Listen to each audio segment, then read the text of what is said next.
এই মসজিদে বয়ান হয়, ইমাম সাহেব হুজুর কোরআন হাদিস থেকে আলোচনা করে না, কোরআন হাদিস থেকে আলোচনা করে।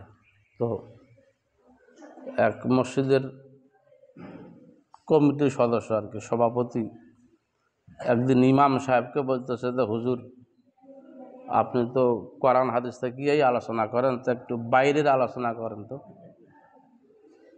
একটু নয়া আলোচনা করেন। এইলা খালি ঘুরি উল্টি ওইলাই আলাপ, খালি ওইলাই আলাপ, খালি কোরআন হাদিস কোরআন হাদিস কোরআন হাদিস, তার নয়া আওয়াজ নাই। হুজুর নয়া আওয়াজ করেন। তো প্রায় প্রায় এই কথা বলে নয়া আওয়াজ করার জন্য, এই যে বাবা যে নয়া আওয়াজ শুনবে বুঝছেন, নয়া আওয়াজ। তো ইমাম সাহেব একদিন চিন্তা করছে আস্তে নয়া আওয়াজ টাইজ করি, কিন্তু নয়া আওয়াজ শুনে বাঁচতেছে। ওই মসজিদের সভাপতি সাহেব করছে কি জানেন, শবে কদরের কি বলে আপনার রমজান মাসের তারাবির নামাজ হয় না, হ্যাঁ, রমজান মাসের তারাবির হুজুর হাফেজ সাহেবকে চুক্তি করছে 10,000 টাকা। হাফেজ সাহেবকে বলছে তোকে আমি 10,000 টাকা দিব, তুই সাউন্ড করবি না, নড়াচড়া বন্ধ, আর কমিটির কাছ থেকে আমি নিব 15,000 টাকা, 5,000 টাকা আমি পকেটে রাখবো, তোর যদি পোষায় আসিস, না হলে কইস। এখন হাফেজ সাহেব ছোট মানুষ, চিন্তা করেছে সমস্যা নেই, 10,000 টাকা দিবে, তো 10,000 টাকা দিলে আমার চলবে। আর এই সভাপতি কিন্তু নিবে 15,000 টাকা কমিটির কাছ থেকে। সভাপতি বলছে কমিটিকে যে হুজুর কিন্তু 15,000 টাকার কমে কিন্তু আসিবে না, ঠিক আছে।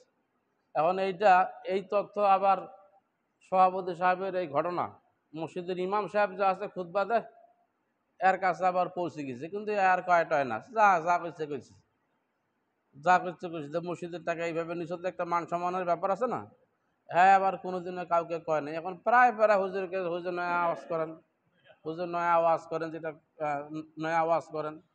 এইবার ইমাম সাহেব হুজুর বলতেছে শুনেন, আমি আজকে নয়া আওয়াজ করব, যে ওয়াজ কোরআন তো নাই, হাদিস তো নাই, কোনো বক্তাও কোনোদিন বলে নাই, কোনো শ্রোতাও কোনোদিন শুনে নাই। পৃথিবীর যত কিতাব আছে, যত বই আছে, তন্ন তন্ন করে যদি খুঁজেন, তবুও এই ওয়াজ পাবেন না আজকে যে ওয়াজ করব। এইবার ইমাম সাহেব ওয়াজ করতেছেন, ভাইরা আমার, এক মসজিদের সভাপতি 10,000 টাকা দিয়ে চুক্তি করে হাফেজ ছাত্রকে রমজানে তারাবি পড়াবে, আর 15,000 টাকা কমিটি শুনাইয়া 15,000 টাকা পাস করে নিয়া 5,000 টাকা পকেটে ঢুকাইছে। এইবার সভাপতি চিন্তা করেছে, এই ওয়াজ তো কোরআন তো নাই, হাদিস তো নাই, পৃথিবীর কোনো কিতাব তো নাই, কেউ জানেও না, হুজুর জানলে কেমন করিয়া। এইবার হুজুর আর ওয়াজ করেন না, কোরআনে যা আছে তাই ওয়াজ করেন, বাইরের ওয়াজ করা যাবে না, কোরআন হাদিস ছাড়া বাইরের ওয়াজ করা যাবে না,